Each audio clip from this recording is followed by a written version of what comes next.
Doctor Bhimrao Ambedkar के महापरिनिर्वाण दिवस के अवसर पर आज समाजवादी पार्टी के प्रदेश अध्यक्ष श्यामलाल पाल के नेतृत्व में तमाम समाजवादी पार्टी के नेता और कार्यकर्ता आज राजधानी लखनऊ के हजरतगंज में स्थित अंबेडकर जी के प्रतिमा पर श्रद्धा सुमन अर्पित करने आए। यहाँ पे नेताओं का जो जमावड़ा है वो पूरे दिन आज जारी रहेगा और खासतौर पे देखा गया कि बसपा हो या भाजपा हो, तमाम पार्टियां जो हैं अपने अपने स्तर पे कार्यक्रम का आयोजन की हैं। आयोजन के बाद श्रद्धा सुमन अर्पित की हैं, लेकिन इस बीच में ये जो होड़ है अंबेडकर जी के सम्मान को लेकर, वो कौन सम्मान ज्यादा कर रहा है, इसी पे अब सियासत छिड़ गया है। मायावती जी का भी कार्यक्रम था जो कि नोएडा में कार्यक्रम का पूरा प्रोटोकॉल जारी था कि 6 दिसंबर को अंबेडकर जी के महापरिनिर्वाण दिवस के अवसर पे कार्यक्रम होगा जिसको मायावती जी संबोधित करेंगी। लेकिन लगातार देखा गया कि तमाम तैयारियां जारी थी, उसी बीच में कार्यक्रम को रद्द कर दिया गया। समाजवादी पार्टी ने भी कार्यक्रम का आयोजन का इंदिरा गांधी प्रतिष्ठान में परमिशन मांगा था, लेकिन परमिशन इनको भी नहीं मिला और आना पड़ा यहाँ पे प्रतिमा पर श्रद्धा सुमन अर्पित करने। सवाल यही है कि 2027 के विधानसभा चुनाव से पहले दलित पॉलिटिक्स जिस तरीके से उत्तर प्रदेश पर हावी है और अंबेडकर जी के प्रतिमा पर श्रद्धा सुमन सिर्फ अर्पित नहीं किया जा रहा है, इसके पीछे सियासी कई दृष्टिकोण भी छिपे हैं, जिस पर बात करेंगे। समाजवादी पार्टी के तमाम कार्यकर्ता हैं, इनसे बातचीत करूंगी और जानूंगी ये क्या कुछ रणनीति है। आज अंबेडकर जी का महापरिनिर्वाण दिवस, आप भी आई श्रद्धा सुमन अर्पित की, क्या कुछ कहेंगी? क्योंकि मायावती जी ने भी कुछ बहुत सारा बयान दिया है, अभी बताएंगे, लेकिन पहले अपना बताइए। बहुत बहुत धन्यवाद मैडम आपको और आपके चैनल को। और आज जो हमारे जनता के जननायक, गरीबों के मसीहा बाबा साहब भीमराव अंबेडकर जी का आज जो हम लोग के लिए एक बहुत दुख भरा भी दिन है, और कहने को कि आज हम लोग का एक आज़ादी जो हमें मिली है, जो हमारे महापुरुष हम लोग को दिए हैं, आज उन्हीं को हम लोग याद करते हुए, नमन करते हुए श्रद्धा सुमन अर्पित किया हम जो है समाजवादियों की तरफ से। और जो हमारा एक नारा है जन जन का जनता तक, जो पीडीए का एक हमारा जो नारा है, तो पीडीए जितना है वो आप जान ही रहे हैं, जो बाबा साहब भीमराव अंबेडकर जी के जो संविधान को बनाया गया, जो उनका संविधान के जो है, हम लोग उन्हीं की अगुवाई में, हम लोग उन्हीं के। समाजवादी पार्टी जब अंबेडकर जी की बात करती है या श्रद्धा सुमन अर्पित करती है या कुछ भी मुद्दा उठाती है, जैसे कहा भारत रत्न आप लोग दे नहीं पाए, मुलायम जी सरकार में रहे, तमाम लोग सरकार में रहे, कोई नहीं दिया।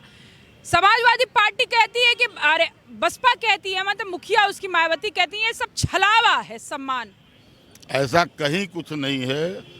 आदरणीय नेताजी रहे हों चाहे माननीय अखिलेश यादव जी हों, सब लगातार पिछड़े दलित मजदूर किसान, पीडीए बना ही क्यों? पीडीए बना ही इसलिए कि किस तरह से जयप्रकाश नारायण जी क्या पिछड़ों की लड़ाई नहीं लड़े, दलितों की लड़ाई नहीं लड़े? क्या उन्होंने देश को नई दिशा नहीं दी? माने अंबेडकर जी ने जो देश को दिशा निर्देश दिया, जो संविधान बनाया, आज उसके प्रति क्या खिलवाड़ नहीं हो रहा परमिशन ना दे करके? तो कौन सम्मान नहीं दे रहा है, ये जनता जान रही है, पीडीए पूरी तरह से जानना। आपको पता होगा कि एक पोटा कानून आया था माननीय अटल बिहारी वाजपेयी के समय में कि 6 इंच से ऊपर कोई अपना औजार धारदार नहीं रख सकता है।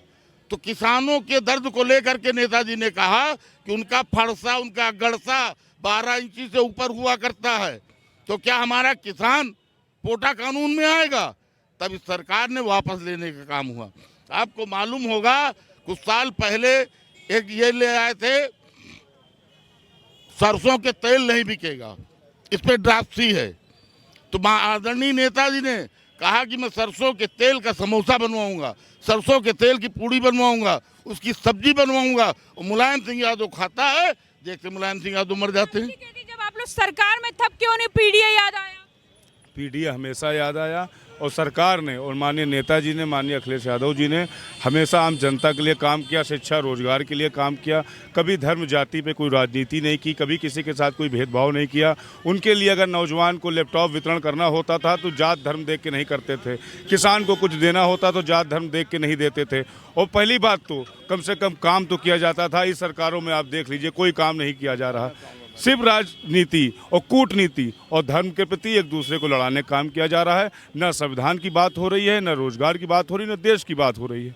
किस बात पे देश को आगे बढ़ा रहे हैं? हर चीज़ में वो देश को ख़त्म करते जा रहे हैं अपनी चाटुकारिता में। मायावती जी पर क्या बोलेंगे? उनकी भी रैली होने वाली थी, उन्होंने रद्द कर दिया, कहा आम जनता को परेशानी होती। देखिए, उनके बारे में कुछ नहीं बोलना है, क्योंकि आज आरोप प्रत्यारोप का दिन नहीं है। आज परम पूज्य बाबा साहब को स्मरण करने का दिन है और समाज के सभी वर्ग, विशेष करके जो दलित समुदाय के लोग हैं, वो जानते हैं कि उनके साथ कंधा से कंधा मिलाकर कौन खड़ा है। समाजवादी लोग उनके साथ खड़े हैं। माननीय नेताजी ने उनके लिए काम किया, माननीय अखिलेश यादव जी ने उनके लिए काम किया, जिसका यह नतीजा था कि 2024 के लोकसभा चुनाव में समाजवादियों का साथ दिया था दलित समुदाय के लोगों ने। और आप इस बात को निश्चित रूप से मान करके चलिए कि 2027 के विधानसभा चुनाव में भी समाज के सभी वर्ग के लोग, दलित वर्ग के लोग समाजवादी पार्टी का साथ देंगे और समाजवादी पार्टी की सरकार बनाएंगे। क्योंकि भारतीय जनता पार्टी की सरकार में कहीं ना कहीं दवाई, पढ़ाई और कमाई सब विलुप्त हो गया। आप देखिए, नकली दवाइयाँ बिक रही हैं, नकली सिरप बिक रहे हैं,